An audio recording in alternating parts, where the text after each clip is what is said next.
It's a pleasure for me to introduce Garry Cockburn because me and Garry, we know since long time.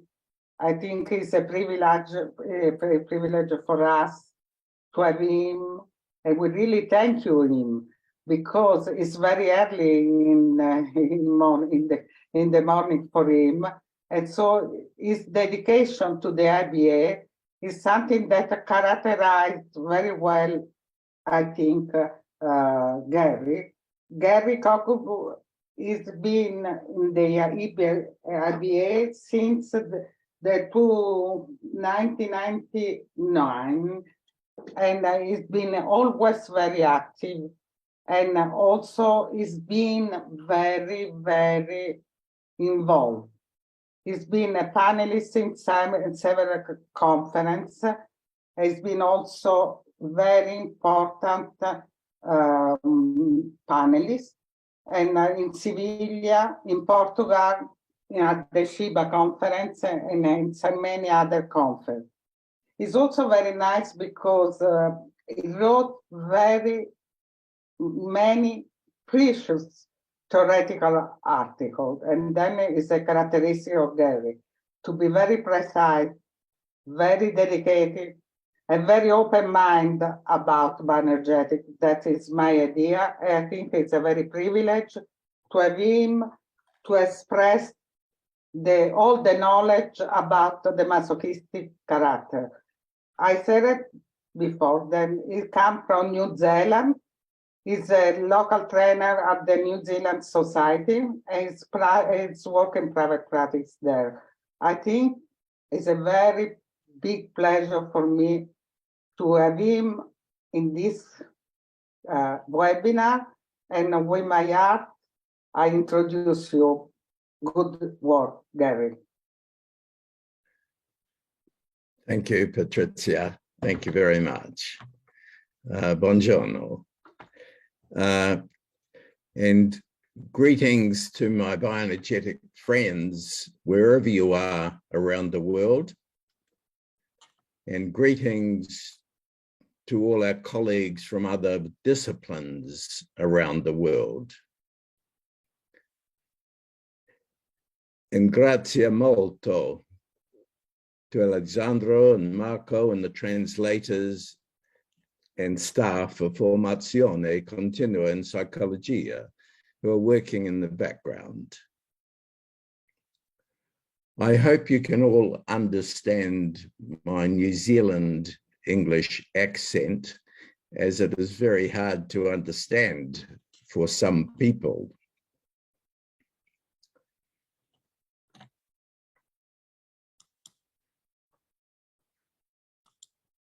I'm speaking to you from Aotearoa, New Zealand, which is at the bottom of the world, which you can see on the map there.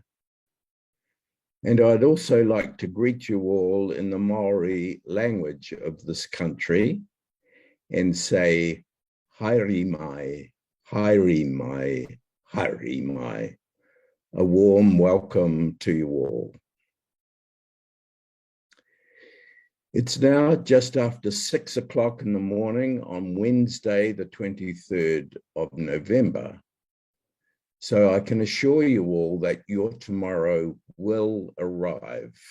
Dawn is breaking. I'm going to be talking about the masochistic character. And you have already heard in the previous webinars about 3 of the 5 character structures that Alexander Lowen first described in his wonderful book, The Language of the Body, first published as The Physical Dynamics of Character Structure in 1958. When I was asked to do this webinar, I had to have a long look in the mirror because I have a masochistic character myself. Mm-hmm. When you read the literature, it's not easy confessing to be a masochistic character. Sigmund Freud described the existence of masochism as mysterious. Wilhelm Reich said that, quote, "A typical masochistic character trait is a chronic, subjective sense of suffering, a tendency to complain, to inflict pain upon and debase oneself, and an intense passion for tormenting others. Masochists give the impression of mental deficiency." And Alexander Lowen said, quote, "The problem of masochism has been and still is one of the most difficult therapeutic problems. In their physical appearance, too, masochists remind one of a gorilla, for their backs tend to be rounded over, their neck short and thick, the arms and thighs well muscled." Thank you, Dr. Lowen. Perhaps I would rather read Ron Robbins, a bioenergetic therapist from New York, who described masochists as solidifiers. He said they had a soft, sensitive interior and a steady, slow-moving exterior. Grit and determination ensure methodical movement. Solidifiers give strength and boundary to visions. Now that's what I'd rather hear, the considerable positive attributes of being a masochist.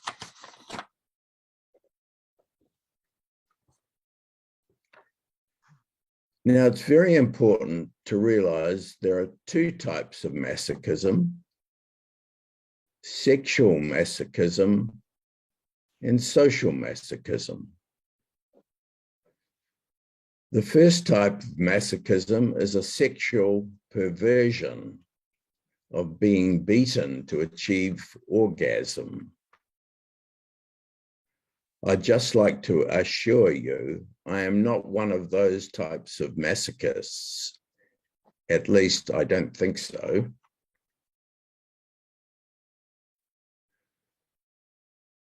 What I find a bit eye-opening when reading Lowen and the early psychoanalytic writers, such as Otto Fenichel. Sorry, Gary. Sorry. We can't see the slide scroll. Oh, sorry. They are blocked.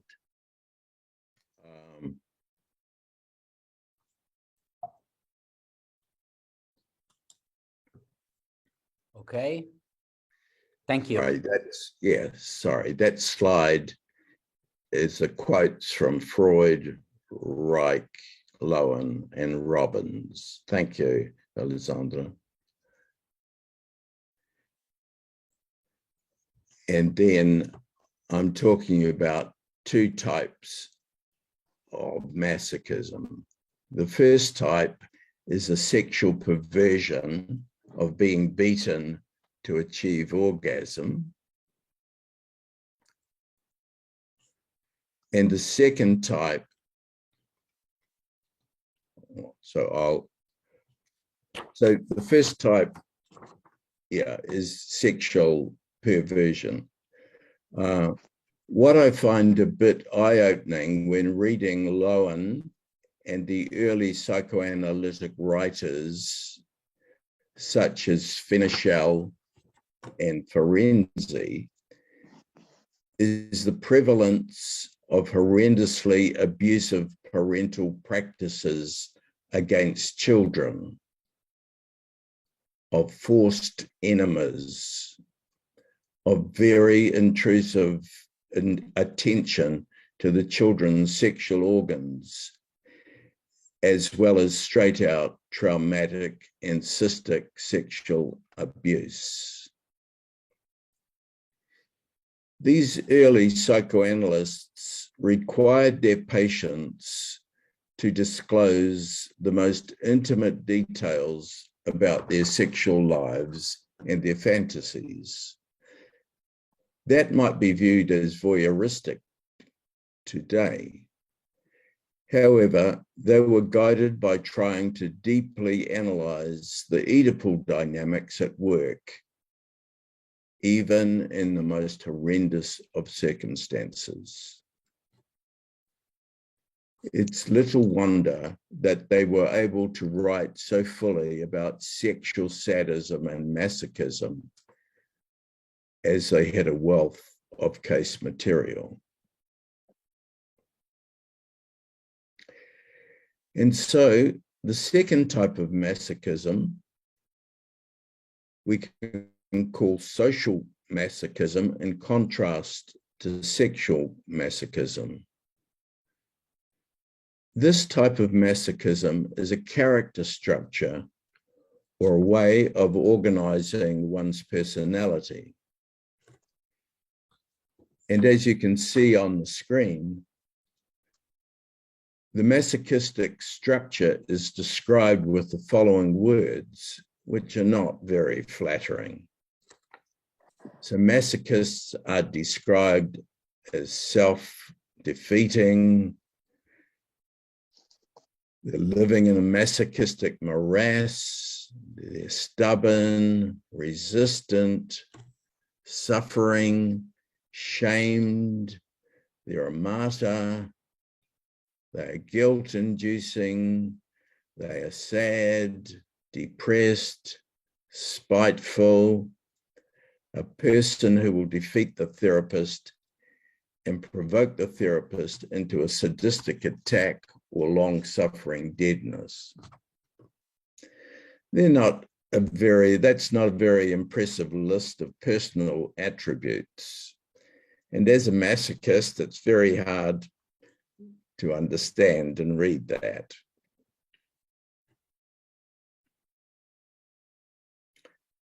Strangely, the very first masochist was not a masochistic character. The label masochism comes from the name of Leopold Sascha Masoch. He was a kinky schizoid fellow. He wrote a bestseller in 1869 called Venus in Furs. I think they've made that into a modern film. His book was autobiographical, as his three wives later complained about having to dress in furs and to whip him. Evidently, as a young man, he was obsessed with Rubens' fleshy painting of his wife covered in fur, as you can see on the screen there. So how did masochism come from literature into psychoanalysis and into bioenergetic analysis?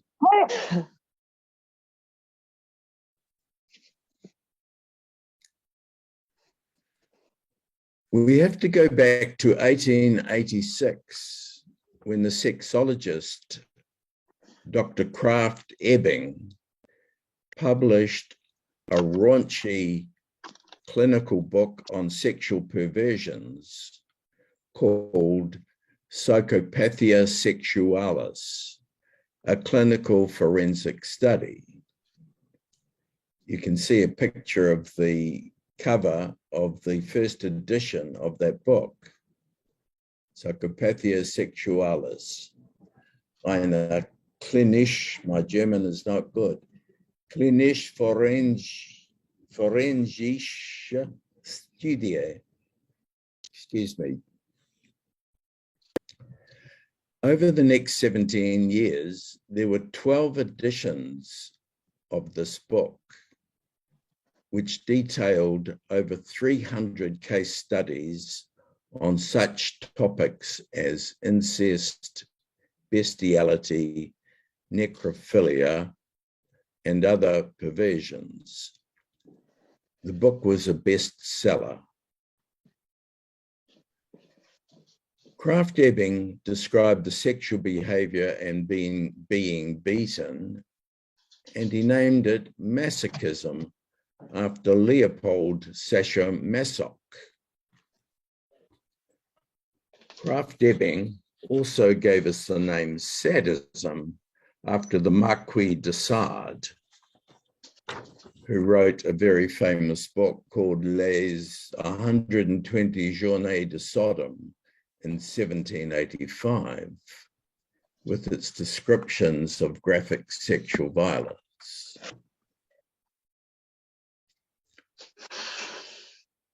Sigmund Freud, when creating psychoanalysis, integrated three powerful intellectual,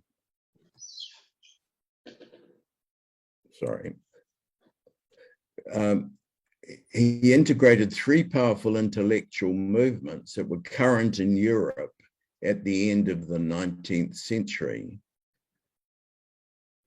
The first movement was French psychopathology and the work of Charcot and Janet. The second big movement was the scientific study of psychology prevalent in Germany called psychophysics, and the work of Helmholtz and Fechner was integrated into psychoanalysis. And the third great strand that Freud integrated into his theory of mind was the sexology of Dr. Havelock Ellis in England and Dr. Krafft-Ebing in Germany. So this is how masochism came into psychoanalysis. And so in summary, masochism traveled from literature to science to psychoanalysis, where it has found a home and grown into quite a solid character.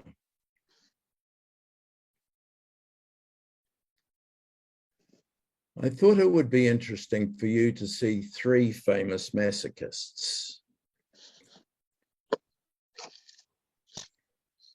The first is Socrates, the wisest man who ever lived. Socrates was described as sturdy and ugly and not well dressed. But he was the wisest man who has ever lived because he knew nothing. And another masochist was Beethoven. That is a picture of his death mask. Beethoven, according to me anyway, was the greatest musician who ever lived. And in the US today, we have Alex Jones, a conspiracy theorist, not therapist, a conspiracy theorist who may well be the least wise man who ever lived, as he's been recently fined more than $1 billion for his lies. So that you can see at least some masochists do have positive attributes.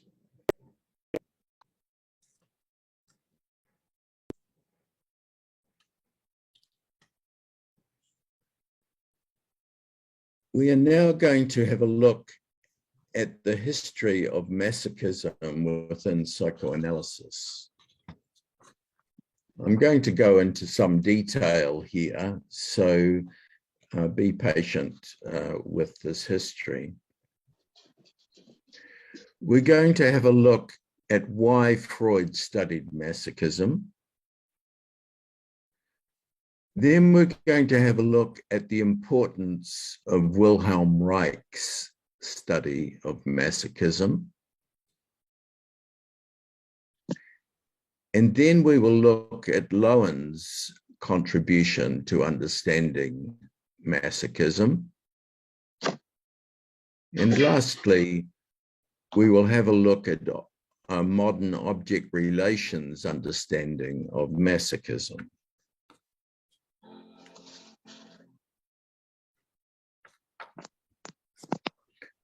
So that's 3 or 4 things we're going to do.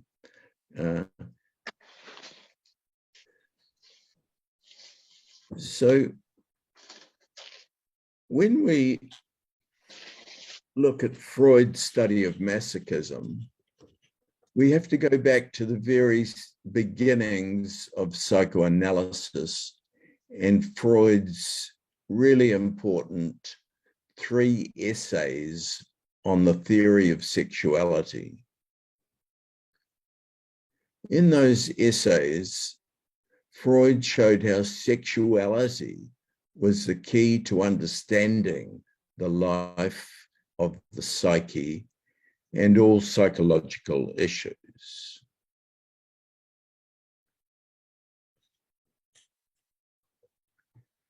In these essays, Freud viewed aggression as being rooted in sexuality itself. Aggression is part of sexuality, not as a separate instinctual drive.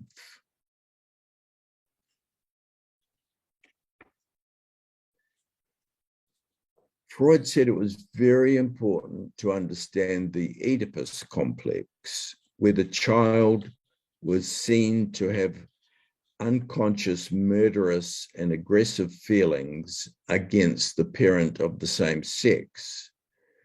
This was how they, under the early psychoanalysis, understood all neuroses.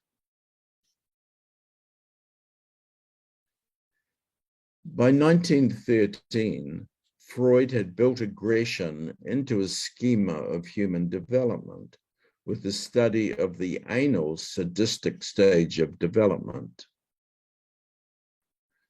Thus, sadism and masochism were viewed as fixations of aggression at the anal stage of development.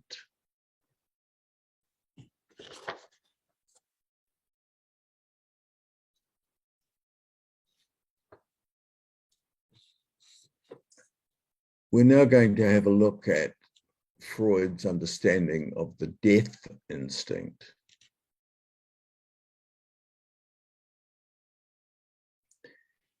The early 1920s were a very stressful time for Freud. In 1920, Freud wrote a paper called Beyond the Pleasure Principle.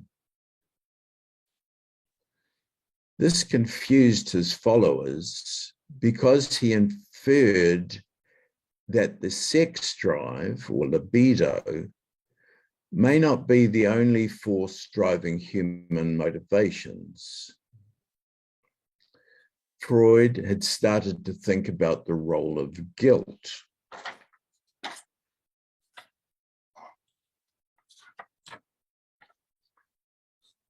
This confounded many of his followers who were convinced about the sole importance of the sex drive for understanding human neuroses.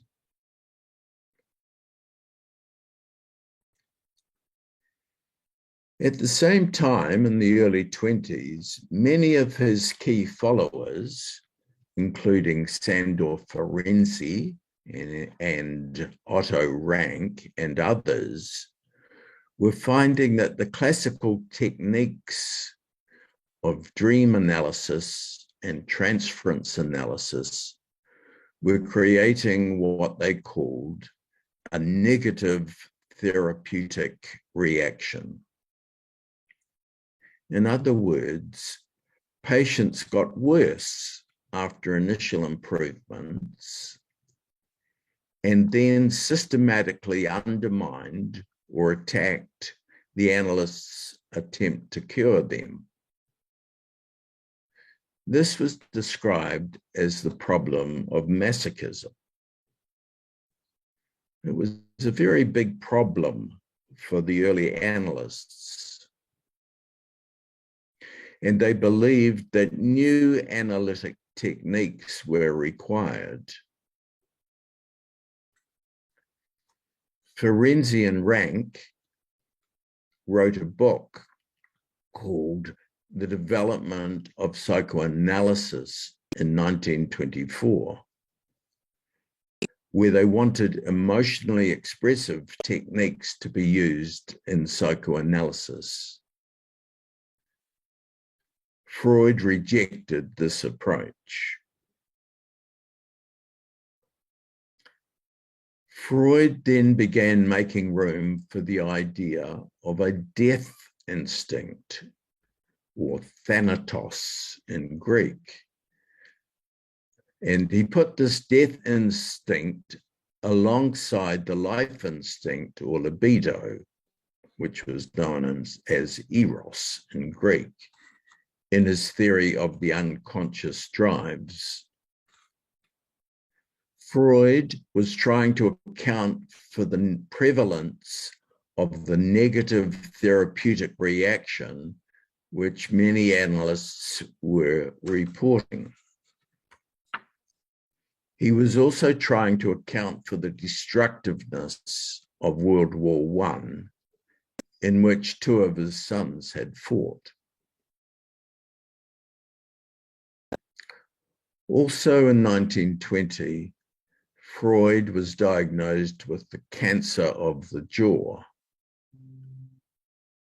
His beloved daughter, Sophie, had died of influenza.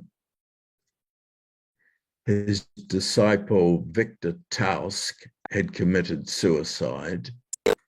And a young close friend, Anton von Freund, had died of cancer.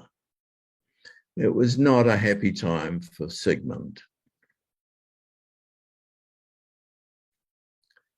Freud expressed his thoughts about the death instinct in a paper on masochism called, quote, The Economic Problem of Masochism, that he wrote in 1924.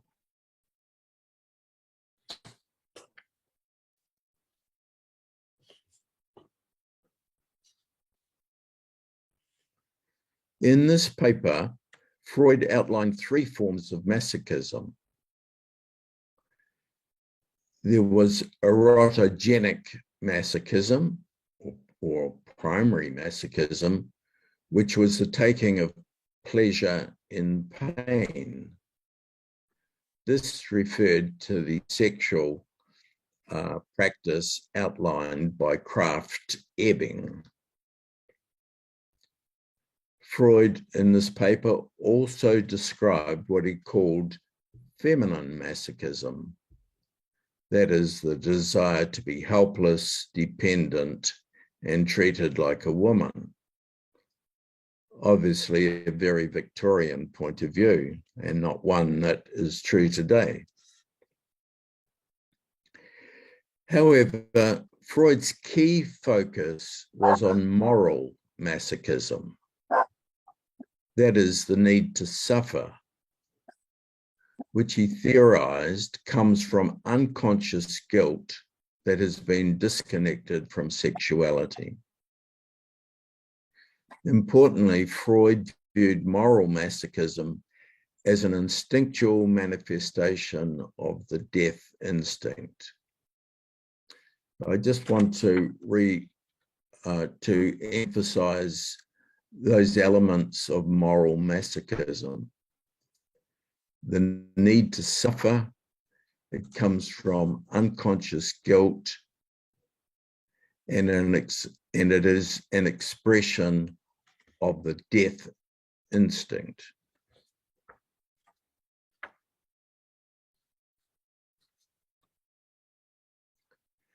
Thus, masochism was explained by the death instinct, an inherent biological drive in human beings to be destructive and to suffer.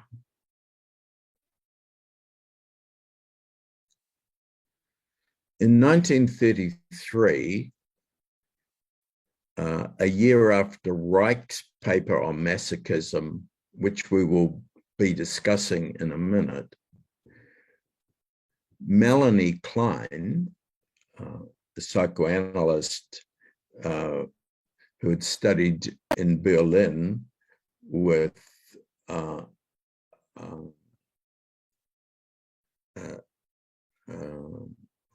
forget the name, and had gone to England in 1926 to work with Ernest Jones. Melanie Klein outdid Freud in regard to the death instinct.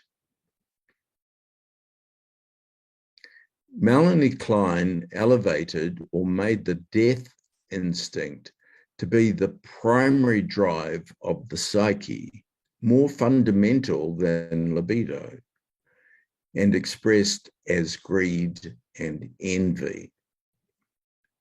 In a modern Kleinian thought, the death instinct is still viewed as the basis for a whole range of aggressive and destructive behaviors and fantasies, including masochism and sadism.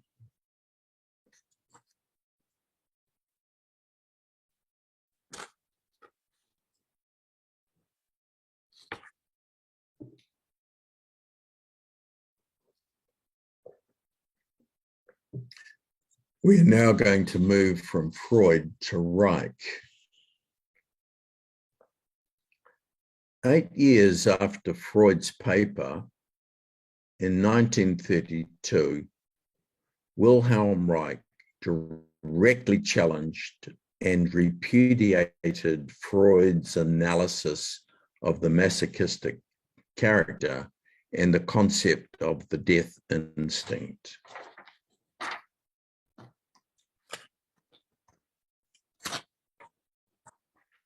Reich wrote a very long article in the International Journal for Psychoanalysis, and the article was later published as Chapter 9 of his book, Character Analysis.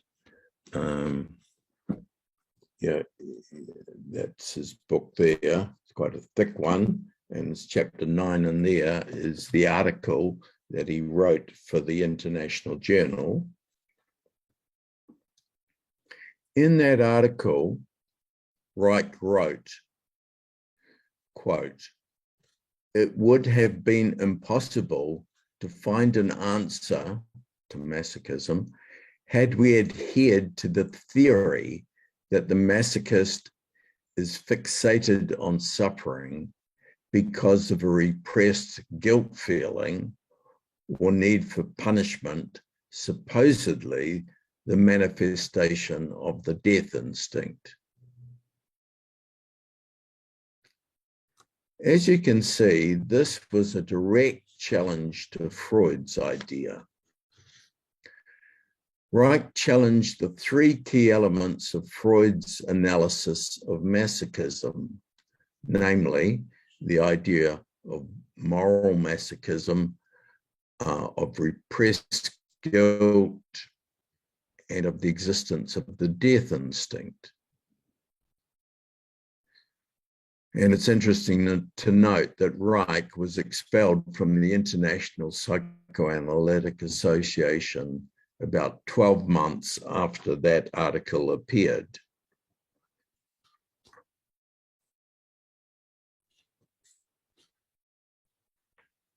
So what was Reich's theory of masochism if he rejected Freud?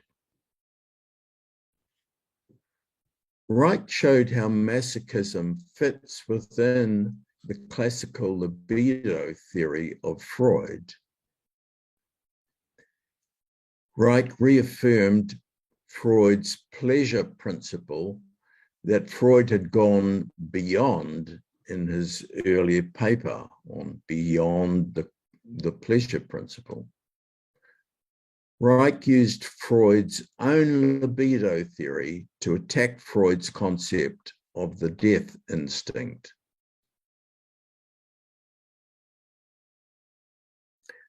Reich's paper on masochism is very important in the history of psychoanalysis and bioenergetic analysis. His paper established character analysis as a new technique within psychoanalysis. Reich's brilliance as a clinician was recognized by many analysts, although others bitterly attacked him in defense of Freud. Reich had looked at the patient's body and behavior to arrive at a general theory of character structure and not just what was going on in the mind of the patient. Reich showed how a patient's defenses are physically and psychically congealed or frozen at each structural level of libidinal development. That is, at the oral, anal, and genital stages, and that the frozenness creates a character structure or a whole way of organizing one's personality in the world. So it's important to realize that Reich's work on masochism laid the foundation for Lowen's first book, The Physical Dynamics of Character Structure, later published as The Language of the Body. It was through the study of masochism that the concept of character structure came into existence.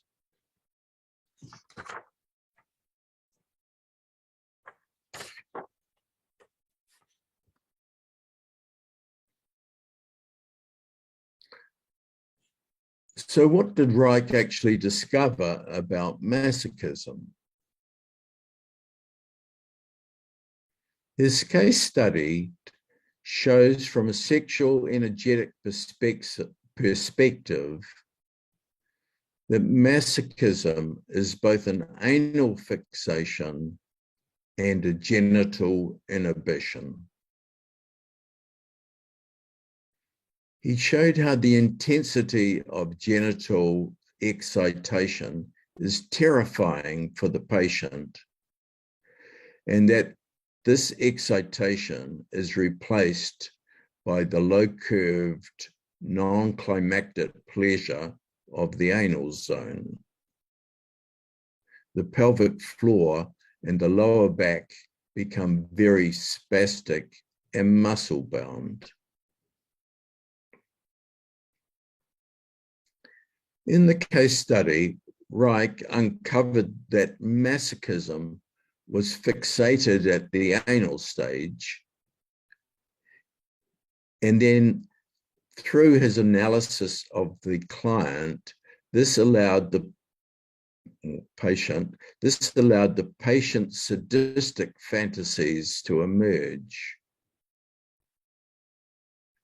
This then revealed a castration anxiety of the Oedipal stage.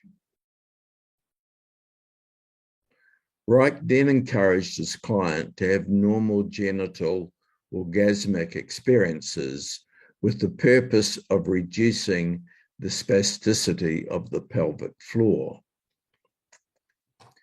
And lastly, he supported the patient in his social behavior to lead a life without frustration so that the patient would not revert to masochistic behavior.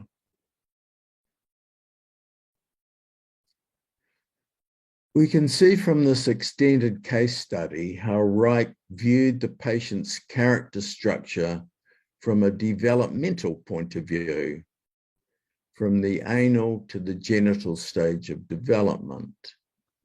It was not just what was happening in the person's mind, but it was also about what was happening in the person's body and in their interpersonal behavior.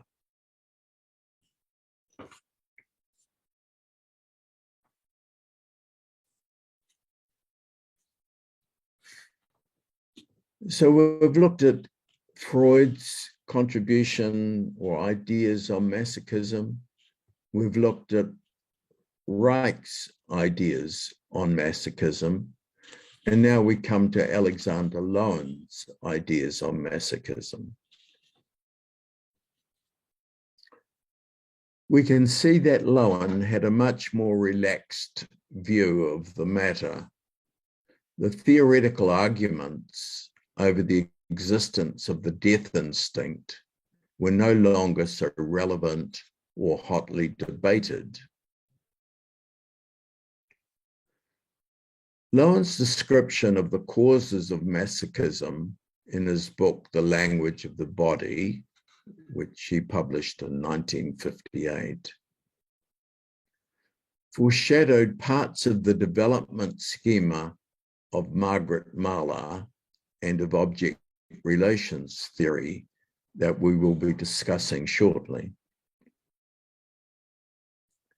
Lowen showed that masochism occurs at the time of the child's incipient omnipotence, about 2 years of age, when the child finds their ability to say no. And I think we can all remember young children at that stage of saying no to everything. However, in masochism, there is a smothering of the child's aggression, and this happens before the child's aggression is anchored in the reality of the child's mental and genital functioning. The battlefield is principally around the child's eating and defecating behaviors. There is a deep shaming of the emerging self of the child and a deep humiliation for the child of losing their beginning sense of self-agency. Lowen showed how the child's tenderness towards his or her smothering mother is used to block natural aggression.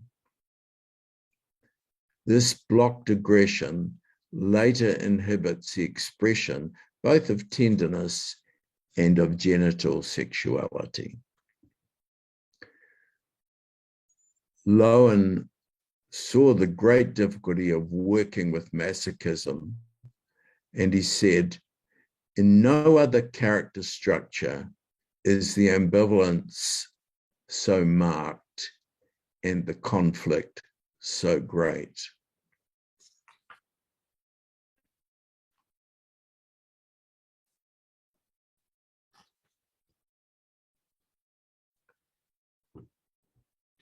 Lowen's diagram on page 191 of The Language of the Body is very important. He shows in the diagram on the left-hand side of the screen there that you can see how both aggression and the erotic charge combine to produce the pleasurable expression of sexuality. So you need both the aggression and the eroticism combining to be able to be sexual. The masochism diagram on the right-hand side shows there is crushing aggression both at the shoulders and neck and at the buttock. This crushing aggression acts like pliers to compress the organism. the blocked erotic charge reinforces the aggression, turning the organism against itself. And so for the masochist, the energy at the neck and the shoulders, and the energy deep in the pelvic floor and the buttocks is used aggressively against the expression of any tender feelings, and it inhibits sexual expression.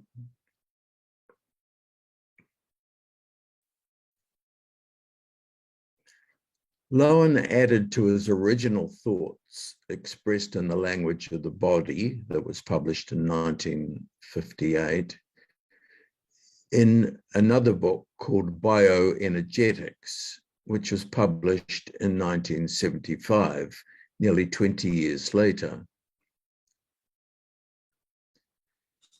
In Bioenergetics, Lowen describes how the thick, powerful musculature restrains the full energetic charge that the masochist has. The severe holding inhibits the expression of the peripheral organs, Lowen means the sexual organs, which are weakly charged and not capable of full discharge and release. Lowen, in noting the compression and collapse of the organism in the waist, refers back to his important diagram on page 119 that we are looking at on the screen. Lowen then reviews the causes of masochism, reaffirming the key points he made in 1975, namely that the dominant self-sacrificing mother smothers the child who is made to feel extremely guilty for any attempts to assert negativity, with the focus on eating and defecating. Lowen also notes, like Reich discovered, that there is a strong castration anxiety in this character structure. That is, the fear of being cut off from loving parental relationships.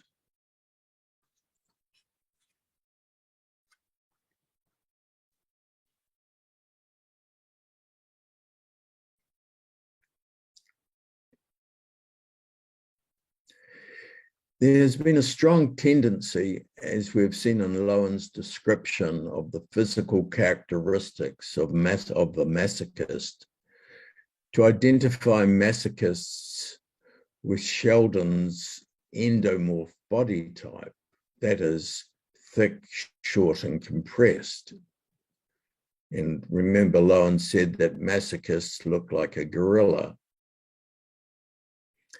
And even in the cartoon of sexual masochism, the man looks like a gorilla.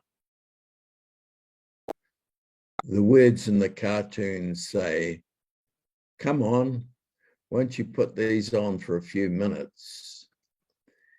And the woman says, "Can't you see I'm reading?" And she's reading the Holy Bible. Quite a good little cartoon. In Vincentia Schroeter's wonderful cartoon of the bioenergetic character types, you can see Vincentia has drawn a schizoid, an oral, a masochist, a borderline, a psychopath, and a rigid character. You can easily see which one the masochist is, even without the circle that I've drawn around it.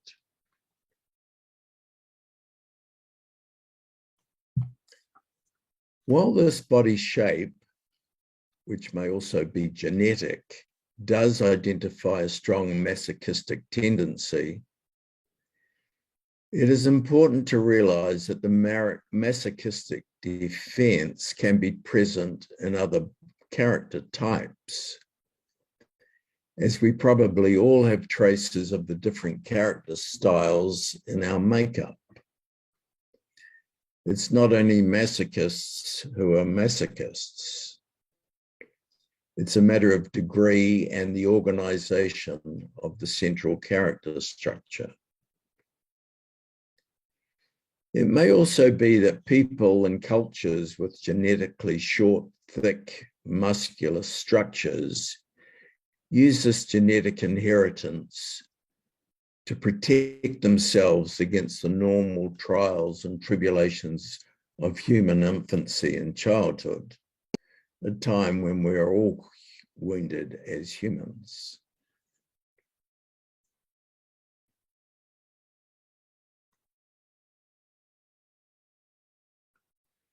So we've been looking at the Freudian, Reichian, and Lowenian libidinal views of masochism. In modern psychoanalysis, there are a range of views on masochism, and all of them have Freud's idea of moral masochism and investment in suffering through guilt at their base. The focus of the various theorists may be on sadism or narcissism or on dependency or paranoia or moral superiority or on this idea of entitled victims. The world owes me because I've suffered so much.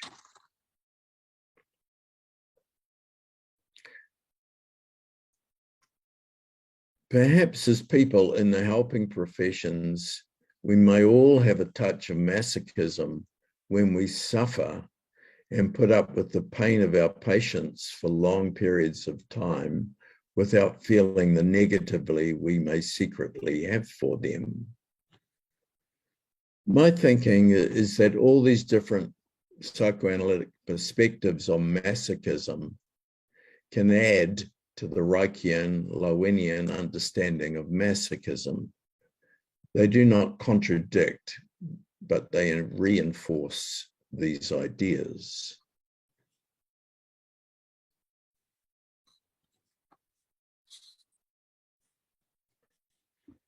In particular, the psychoanalytic developmental trajectory ideas of Margaret Mahler and an object relations perspective on masochism can add to our understanding.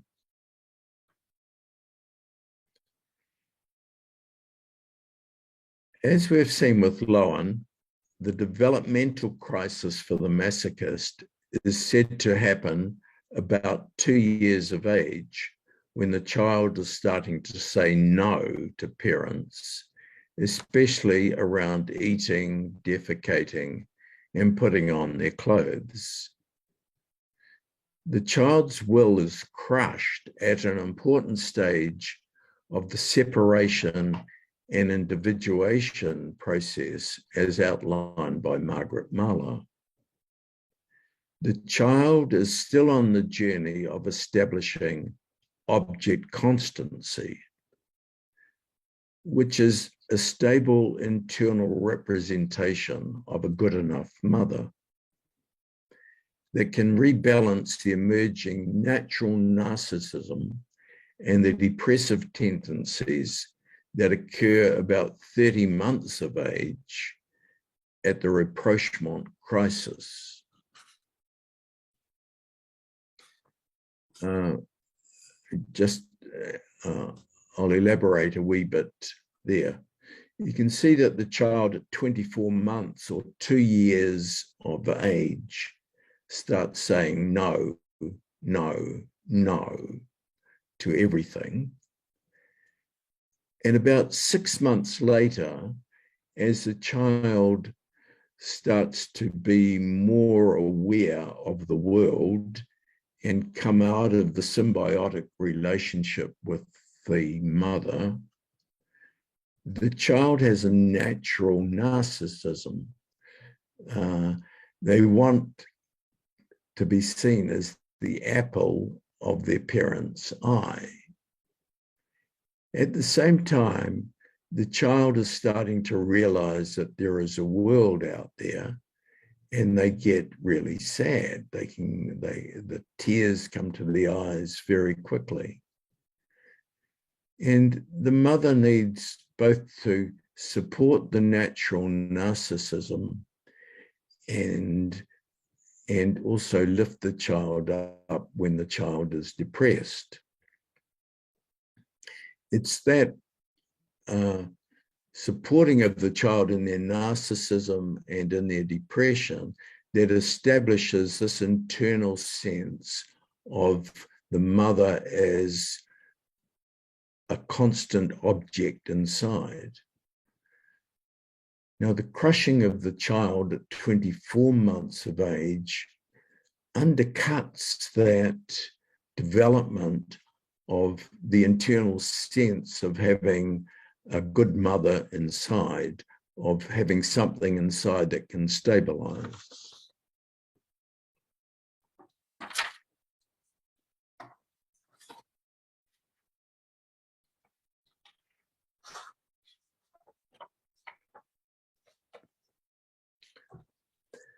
So the smothering of the child's aggression, of the child's no, either cruelly and sadistically, or with the seduction to be a good boy or a good girl, creates negative internal representations or internal objects in psychoanalytic terms of the self and the other. These internal representations of the persecuting mother and the sadistic superego of the child, him or herself, can combine into a demonic image that is enthroned on the high altar of the child's psyche. The true self gets locked into a psychic retreat and becomes, in the words of Grotstein, a voice in the crypt, whose echoes can be only faintly detected in the suffering of the masochist.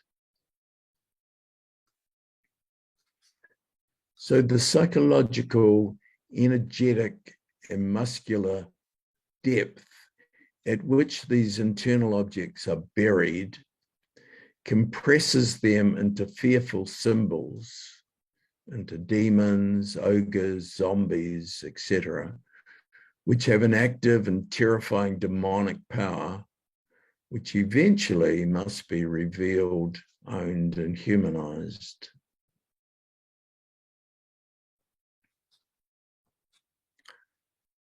I have talked and will be talking about the demonic character of the deep negativity and terror that exists in the masochist.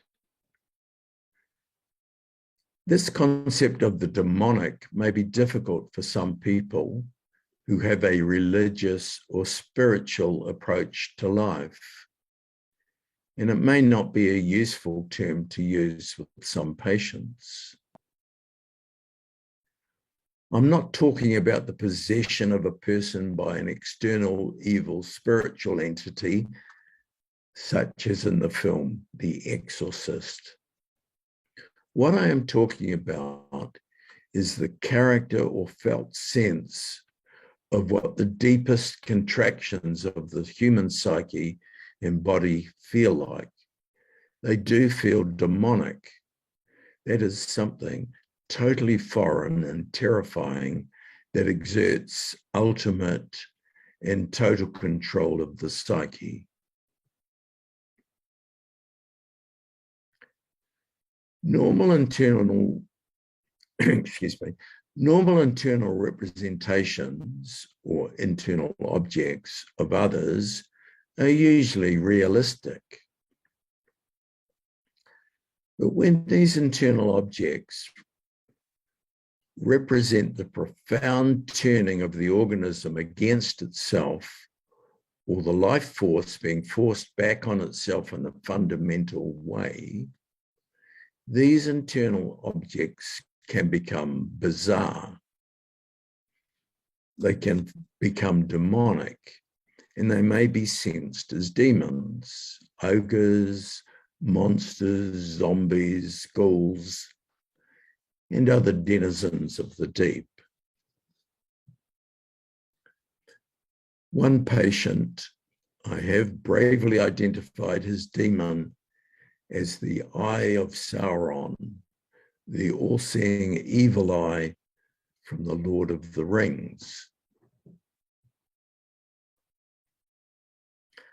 Ultimately, the person has to face these internal objects, welcome them consciously into their psyche and soma, discharge the terror involved in this process, and thereby transform these monsters into having human hearts. In mythology, we have the stories of frogs into princes, the Beauty and the Beast, and so on. So these are mythologies of transformation, and that's what is required for the masochist.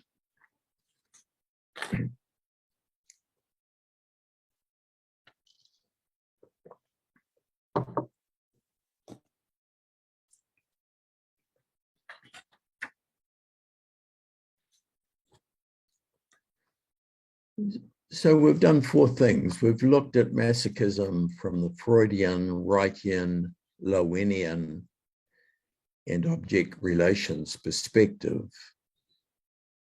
We're now going to have a look at masochism in the clinical setting and examine some techniques that might be useful for working with masochism.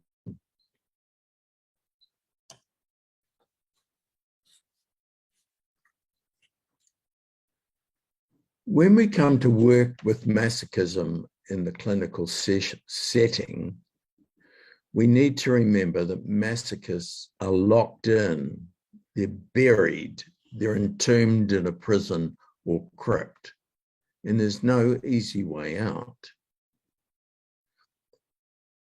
Energetically, from a life force or libido perspective, masochists are buried in an oral, anal, muscular prison, and the guard is their own genital energy. From a relational point of view, masochists do have a true self, but it hides itself in a crypt, hiding from an interjected, smothering figure and from their own sadistic superego. Real relationships with other people mean suffering rather than pleasure or joy. Psychically, masochists are locked inside their own secret narcissism and their terror. They are both secret saints who are good and patient, and sinners who know they are eternally damned or doomed.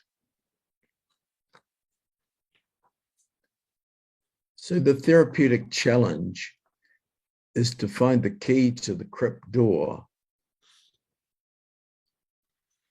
This is difficult, as efforts to open the door only results in the masochist putting more locks on the door from the inside.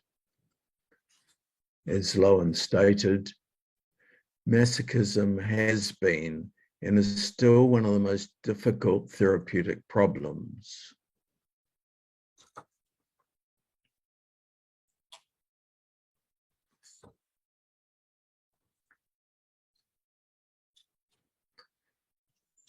The rest of the talk is going to be on therapy with masochists. This slide is about looking at the difficulty of working with masochism and the two ways that the therapy can fail. We need to remember that masochists want unconditional pre-Oedipal love and the protection in the hope of regaining their path to freedom of the self. But to do this, masochists surrender their power to the therapist, but secretly take the therapist hostage. They subtly set up both the therapist and themselves to be defeated. They also induce guilt in the therapist, who has unconsciously assumed responsibility for trying to help them. This pattern can end up in a vicious cycle of repetitive patterns of frustration on both sides. Eventually, after much patience has been exhausted, the therapist may either subtly, sadistically punish them, and bioenergetic techniques are excellent for that. You can put a person over a stool, or you can put them in stress positions in which they suffer, or the therapist blocks their own deep frustration and anger at the patient, and then the therapy degrades into a boring deadness, and the patient eventually leaves therapy. So what do you do? How do you work with a therapist? How do you work with a masochist?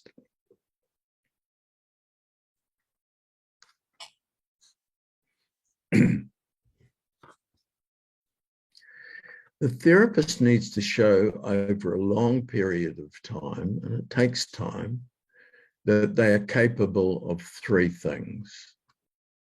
Firstly, exquisite patience and sensitivity with the delicacy of a feather.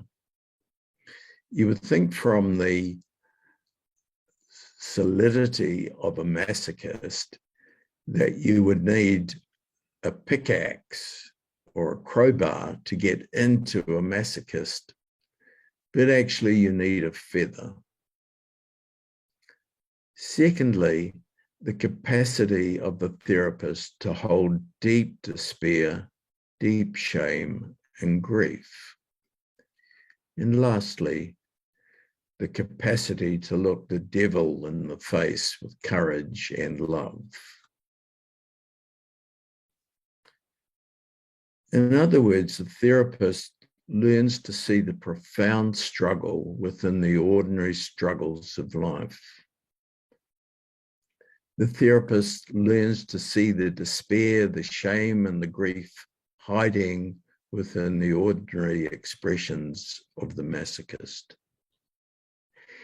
And lastly, the therapist supports the emergence of the demonic as it is transformed into the clear emotions of the human heart.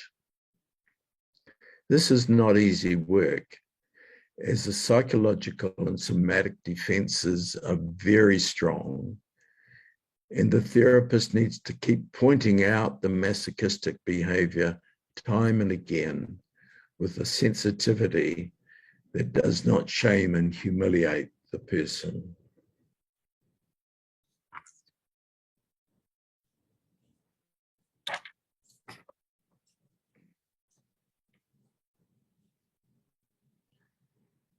In working somatically and analytically with a masochist, there are two very important therapeutic principles to keep in mind.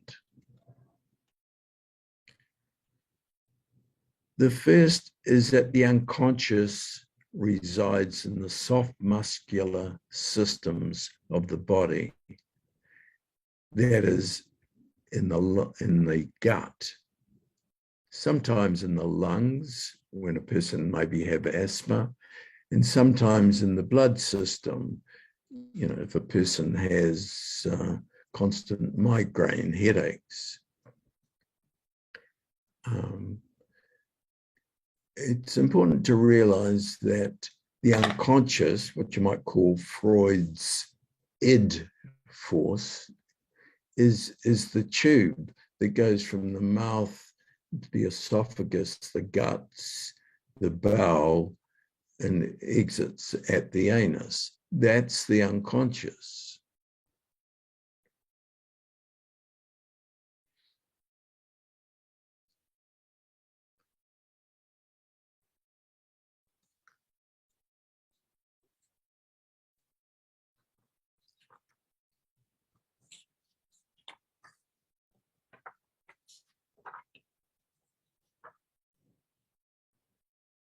It's important to help the patient identify the sensations in the soft muscular systems, mainly in the gut, and then transform these into the expressions of the voluntary musculature, the stringy or the striated muscles that are on the outside of the skeleton.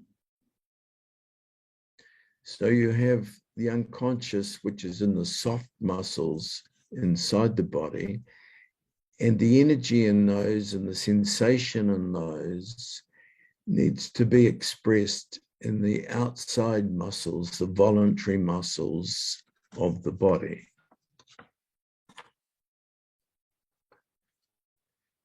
And it's important to realize that the masochist has rigid defenses.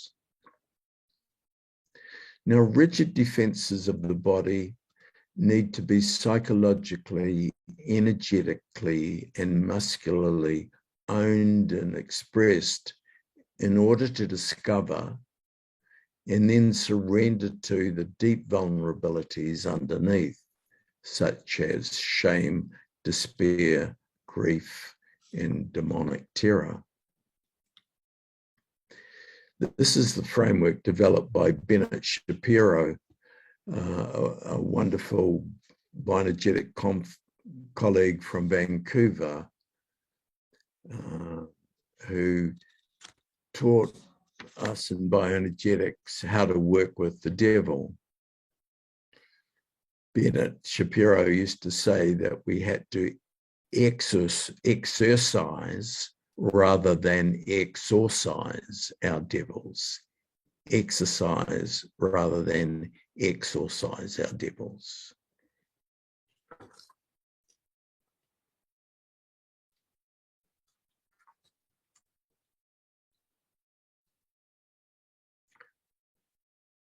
So in the next few slides, we're going to be talking about working psychologically and analytically, and then working physically or working with the body. Psychologically or analytically, we need to help the patient identify with being a saint and a sinner. Just checking the time. Need to rush a wee bit here. That means working with both their love and their hate, their goodness and their secret narcissism, their suffering and their secret sadism. These states may not be immediately obvious. I've noticed that several patients with very demanding professional jobs have reported feeling completely exhausted, burnt out, saying, I can't do it anymore, and resorting to states of shame and grief. And while I can certainly empathize with the plight of people in the workforce feeling burnt out, especially with the demands of COVID, etc., there's also been a sense that there are masochistic, self-defeating factors at work as well. In many of these cases, I have helped the patient get in touch with a vicious, persecuting superego, which had the demonic force of, you will keep going, even if you do not have the inner resources to do so, you will keep going. This vicious internal persecutor certainly had its roots in childhoods in which girls were good boys and not count the cost and not express any negativity. Their superegos or secret negative selves were highly charged and definitely in control. The energy was hidden deep in their guts and pelvis. What was consciously available to them was the sense of shame and sadness, which was felt in collapsed heart and upper chest area, and the grief blocked by the tightness in the jaw and the throat. Otto Fenichel, once a close friend and colleague of Reich, in his monumental book, The Psychoanalytic Theory of Neurosis, written in 1945, a book which Lowen studied in depth, wrote, quote, "The masochist projects their superego onto others, and they expect criticism or punishment for this projection. They then introject what has been projected back at them to feed their narcissistic supplies of I am bad. The self-reproach is anticipated as it feeds the superego." I'll read that again. The masochist projects their superego onto others, and they expect criticism or punishment for this projection. They then reintroject what has been projected back to them to feed their narcissistic supplies of I am bad. The self-reproach is anticipated as it feeds the superego. This is quite an astute observation,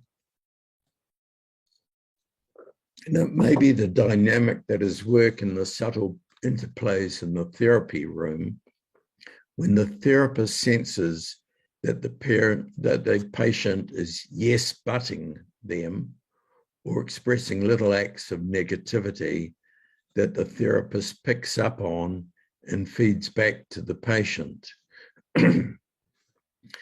The therapist may think they are astute in noticing and giving feedback on this negativity to the patient, but actually the therapist is feeding the punishing superego of the patient. It is only when the deeper demonic destructive rage of the superego is revealed that the patient can surrender to and own their extraordinary terror and their grief.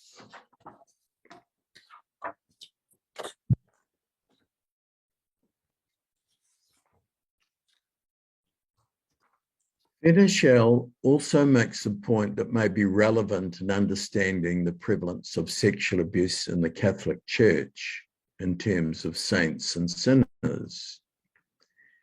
He notes that in relation to ascetic pride, that the saint says to himself, quote, "I sacrifice myself for a great cause, and thus the greatness of the cause falls upon me."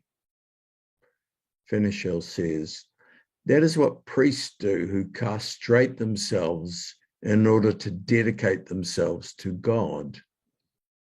The self-destruction is an attempt to get rid of the pressure from their superego.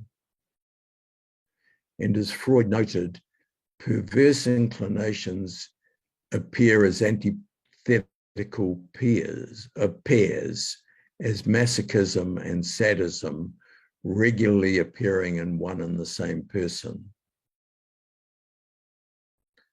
In other words, beware of saintly priests. I can speak from experience on that one. It is therefore imperative to help the patient identify with the negative superego that is present psychologically and muscularly. In essence, the words of the superego are the same as the words that Dante wrote over the gates of Inferno in his Divine Comedy. abandon hope, all ye who enter here.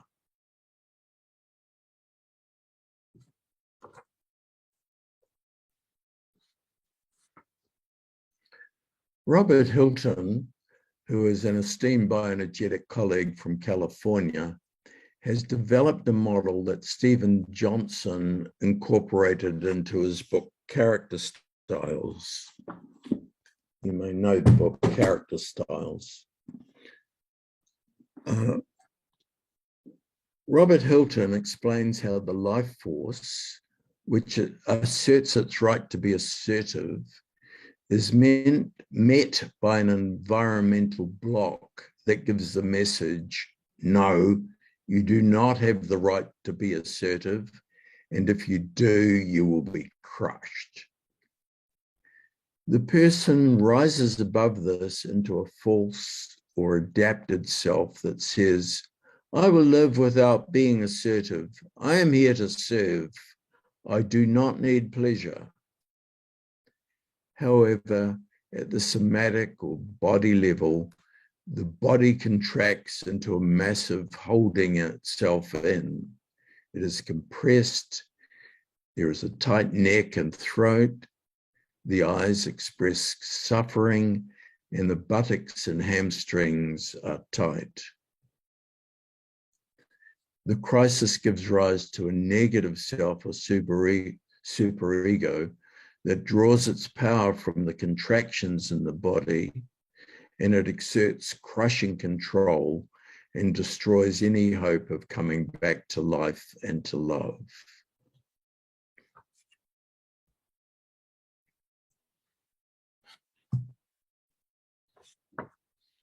So we're now going to be talking about working energetically and muscularly, or body therapy, with masochists.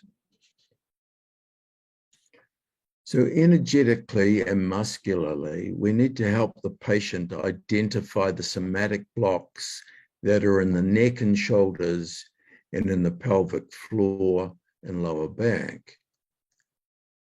We use this by using bioenergetic techniques that open up both these areas. These expressive exercises will usually be accompanied by words that express the resistance and the negativity. For instance, I'll never, I won't, get off my back, you'll never, and so on.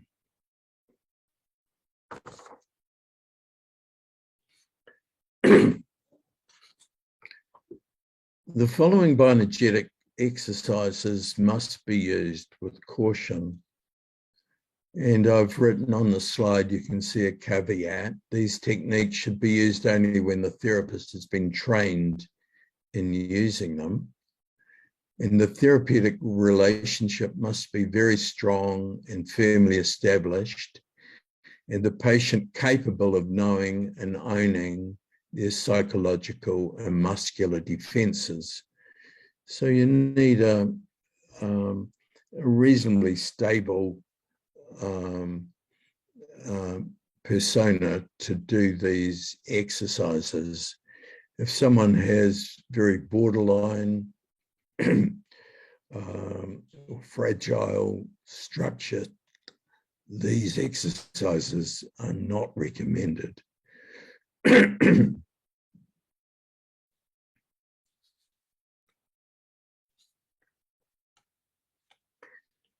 The first exercise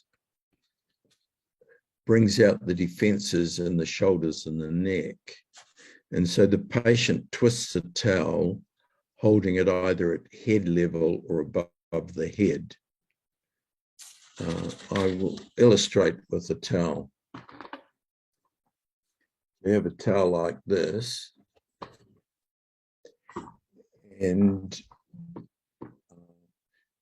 person holds it, and they bring their fists together, and the top of their knuckles are lined up like that, and take hold of it. And So the person is well grounded. Bioenergetic therapists will help the person ground, get their energy down into their legs and their feet before they do this. And then twisting the towel, the person can say, "You will never get me to express my feelings, never." You'll never. Now, that expression, it's there's you can use a certain amount of humor with that, but this exercise can also be deepened by going from ha to he, a cold expression of the negativity, which might be something like, "I'm sitting down, it'd be easier if I was standing, but I want to stay in your field of vision." But it'd be like, "He, you will never get me to express my feelings. Never." So it's done with a cold force.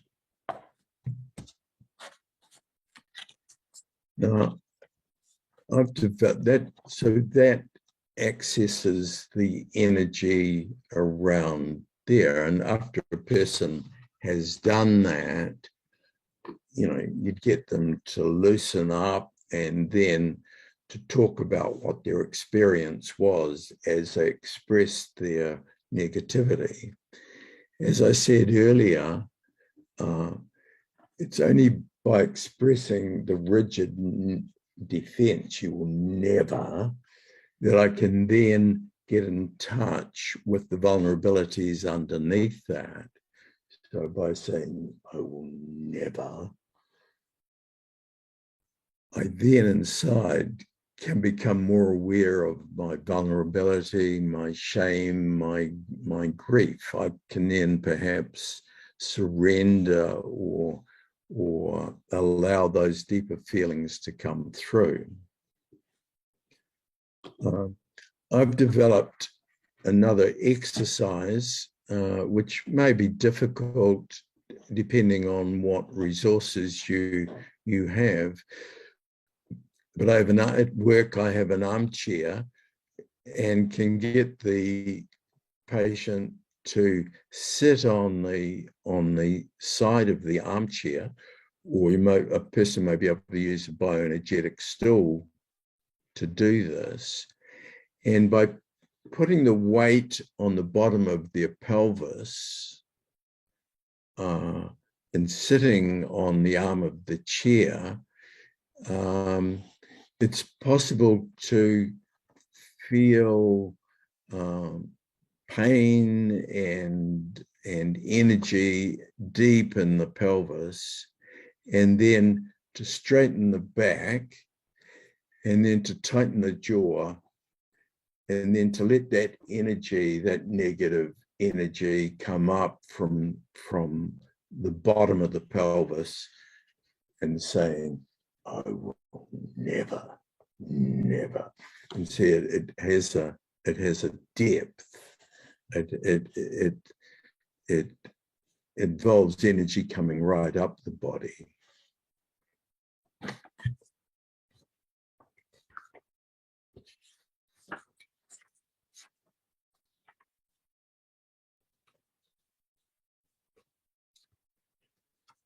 These exercises can elicit very strong anger or rage coming into the eyes.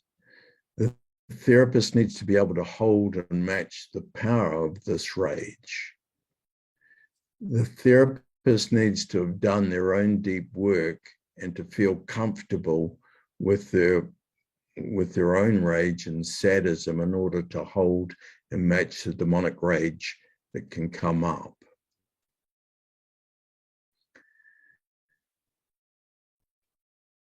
It can also be helpful to help the patient see that some of all of this demonic rage is an introject from the shadow side of a parental figure, and that they took on this shadow part of the parent as a child because of their love and tenderness for the parent. However, the child's love was not enough to heal the parent, and this failure of love could only be viewed by the child that there was something wrong with them and that they should feel guilty and shamed because of their inadequate capacity to love.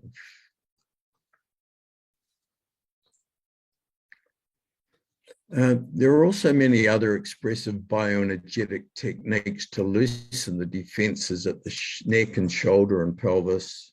For instance, kicking on a mattress, throwing a tantrum, hitting cushions with a racket or with arms and fists, pushing away with their arms or legs, etc.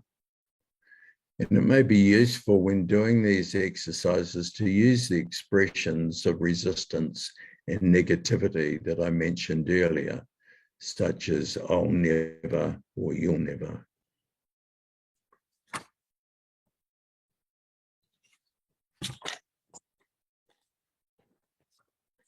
Time is going, I'll be finishing soon. Working psychologically, energetically and muscularly with the shadow side of the demonic may be the only authentic expression of the blocked life force that is available to the masochist. But remember that the demonic layer is deeply buried in the depths of the guts and in the pelvic floor. This work is not easy as the trickster, the devil, hides himself and delights in defeating both the patient and the therapist. The therapist must keep working hard to detect the masochistic defense again and again, and name this with sensitivity and respect. It is only when the masochist truly owns their own demonic self that they can truly grieve for the loss of their authentic self. The reward for the patient is a sense of profound relief that they are no longer doomed. They no longer need to be a saint. And they'll be profoundly grateful to the therapist who has helped restore their faith, their hopes, and their real capacity to love as a human being. In finishing this talk, I'd like to express my own profound gratitude to three people in particular. Firstly, to Bob Hilton of Los Angeles. I went from New Zealand to Los Angeles in 1996 and worked with Bob for 6 weeks. His exquisite sensitivity to my masochistic suffering first revealed the presence of my demonic self and my secret sadism. And secondly, to Bob Lewis of New York, who I saw in 2010. Bob courageously supported me to risk actually becoming a devil incarnate. And he released the terror and the grief of my dense structure, literally to the sound of lightning and thunder above his building, and transforming me into an ordinary human being. And lastly, I'd like to express my gratitude to Pi Bowden, my partner, whose unshakable, unconditional love has ensured I have not returned to my masochistic morass, at least not for long. And to finish this talk, I'd like to share a dream that I had 2 weeks ago while preparing for this webinar. I've drawn a little diagram of the dream.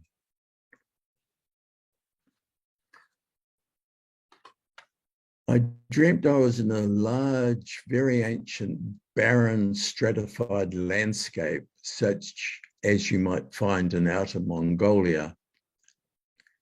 There was a very large depression in the landscape, like an old lake bed. As I noticed this large depression, suddenly a flood of sea water, and you know, the psyche has puns, so sea water, you could spell that as SEE. Sea water rushed in and filled up the depression like an inland sea. As the water soaked into the deep strata and softened them, very large fossilized shark's teeth belonging to Megalodon, the giant ancient shark, started to come to the surface.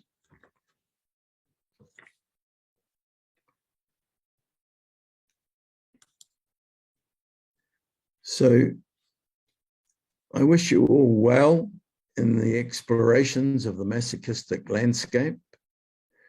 My wish is that you help your masochistic patients find their grief and their demonic aggression, the restoration of their true selves, and their long suppressed omnipotent no can be transformed into an exuberant yes to life and to love.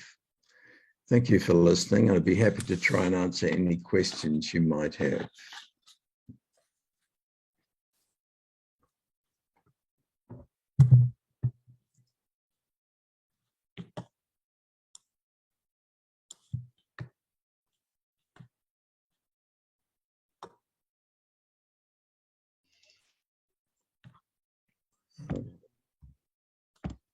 Te lo devono dare loro, non ti preoccupare, non te lo danno. Thank you, Garry. Trizia. I try, wait, they have to give me the video again, and there are many questions. Devi chiedere. Marco, mi dà il video per piacere? Ci abiliti la telecamera? Ci abiliti la telecamera. But anyway, I'll ask you the question because it's not important. But one question, the first question by Michelle is, the unconscious, you said that the unconscious is in the soft muscles. So that is just in the masochism or also in other character structure? That's the question. Yes. No, that's a general statement. It's not just the masochists. It's important to understand that our unconscious, you know, it resides in the whole gut structure. I mean, it's basically in the lower centers of the brain, but it's manifest in the soft musculature of the body. That's true for all human beings. It's not just masochists. So it's not just for the masochists, but it's a general. Also in the masochist, I think you said it then became rigid.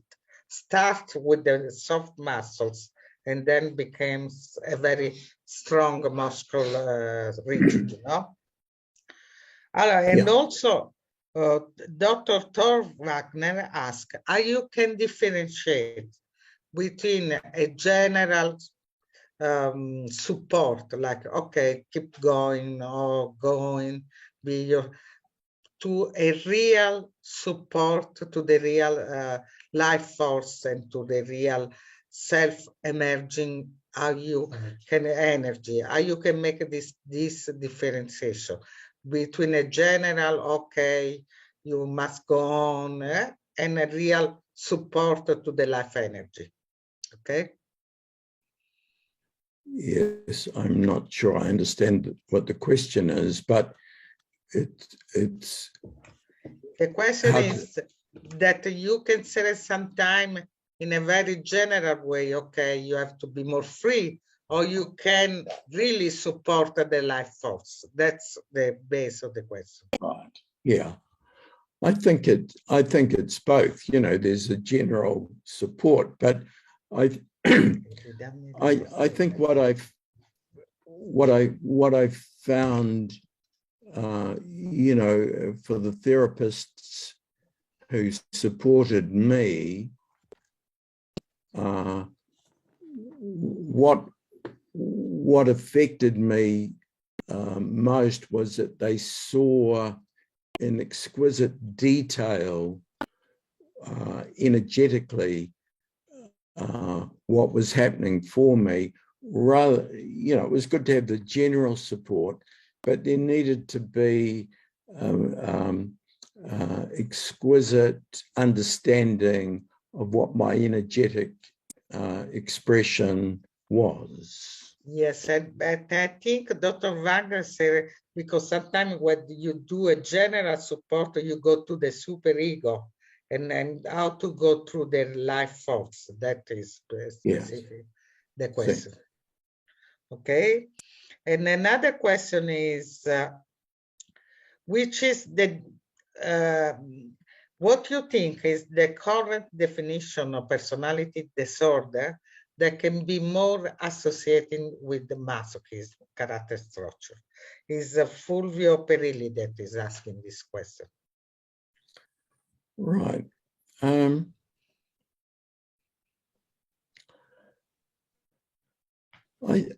I think masochists, because they have a solid structure, they also have a self.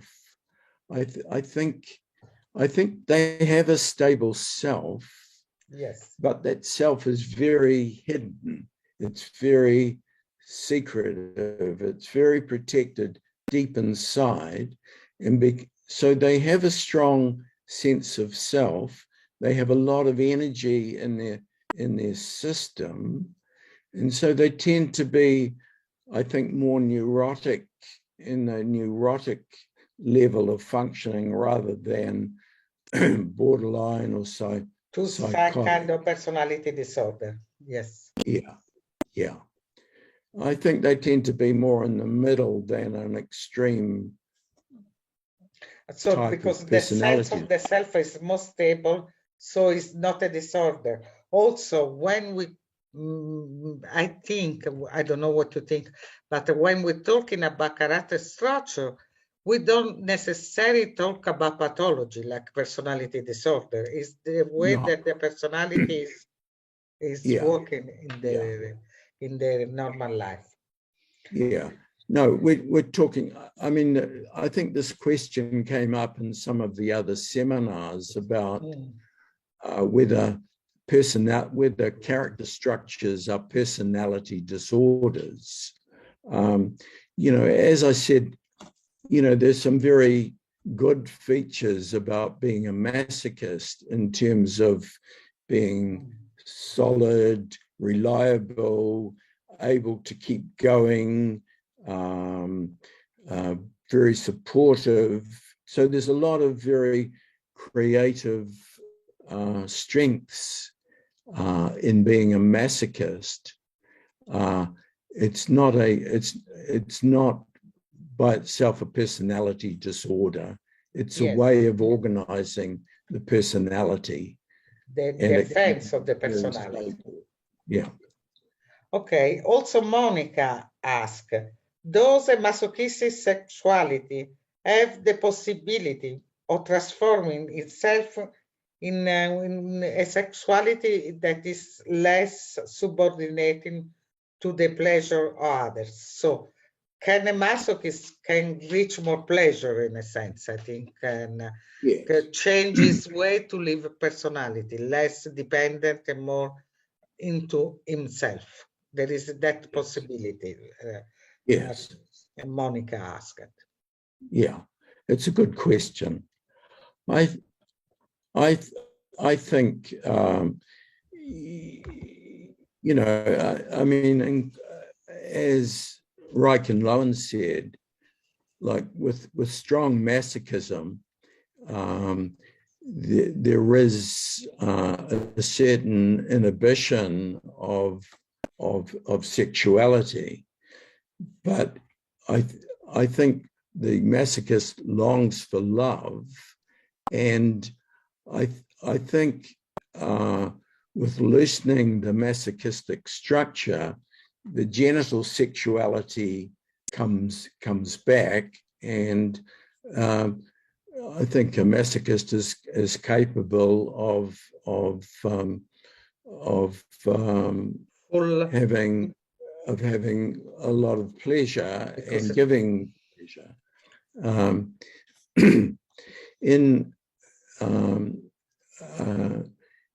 You know, I haven't talked about this, but you know,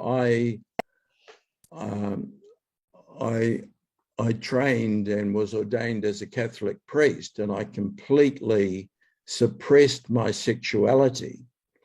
And as Fenichel said, you know, a priest castrated themselves, and I did that completely.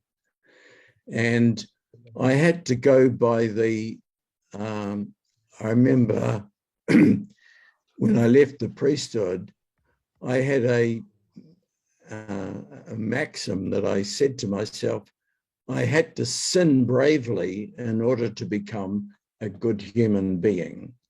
So I encourage all masochists to sin bravely. And that's what Reich encouraged his client to do too. Okay, I think it's very important because there is near rigidity, so the pleasure can come very close.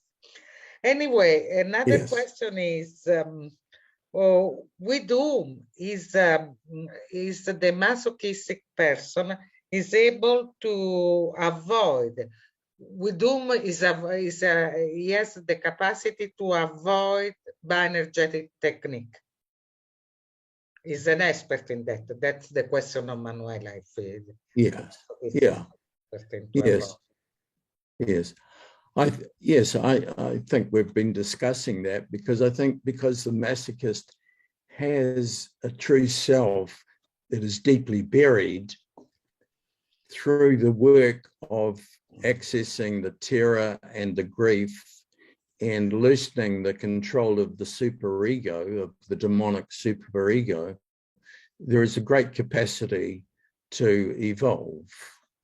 See. So he is an expert to avoid the bioenergetic technique. That was the question.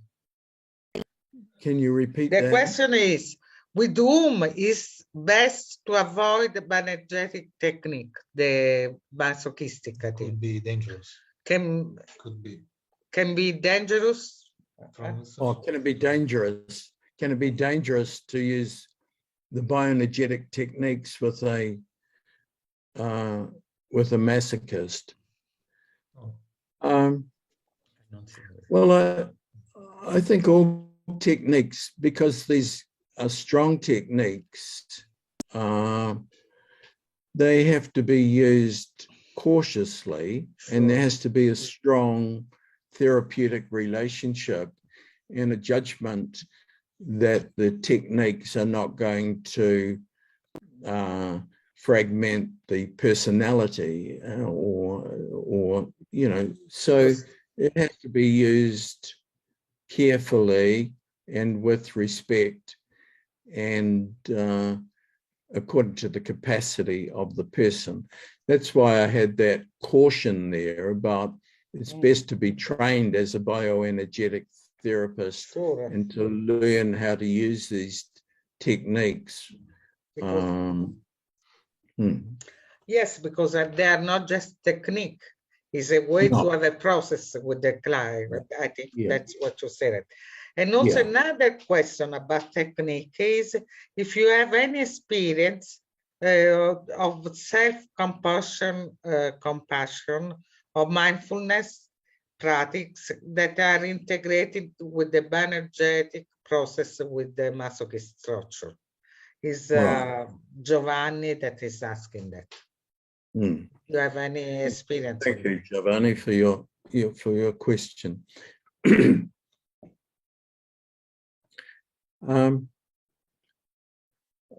This issue came up with in other seminars as well, is that mindfulness is really important. It is a part of the therapeutic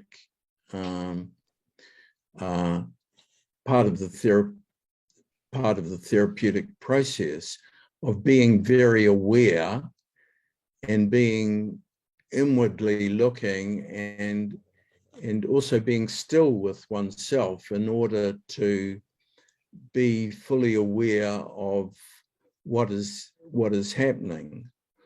One of the difficulties I have had with mindfulness is that sometimes mindfulness can be used as a head-only technique, almost like a meditation technique that takes the person up into their head. Whereas in bioenergetics, we are wanting to get down below the diaphragm, down into the guts and down into the pelvis. Yes. And one needs a true sense of mindfulness to be fully aware of the deep energies in the guts and in the pelvis. So it's an expanded and full sense of mindedness that we encourage. It's a bodiness. We can say that is a bodiness, not it's a mindfulness. Yeah, bodiness. That Thank you. came in my mind now that you were expressing. Mind and you body. were expressing very well this difference that came in my mind. Maybe it's a bodiness, not a mindfulness. Yes, we need mind and bodiness. Yes, Yes, I was joking. But another question is how a masochistic dynamic can lead to pedophilia.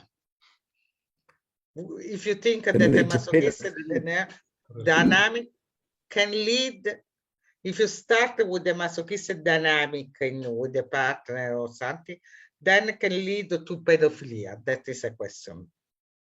To pedophilia? Yes. Ah. Big question. Ah. I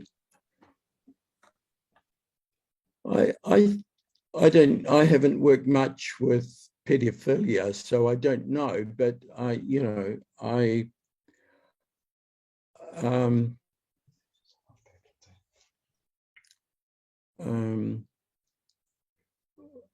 I have worked with someone who was attracted to children,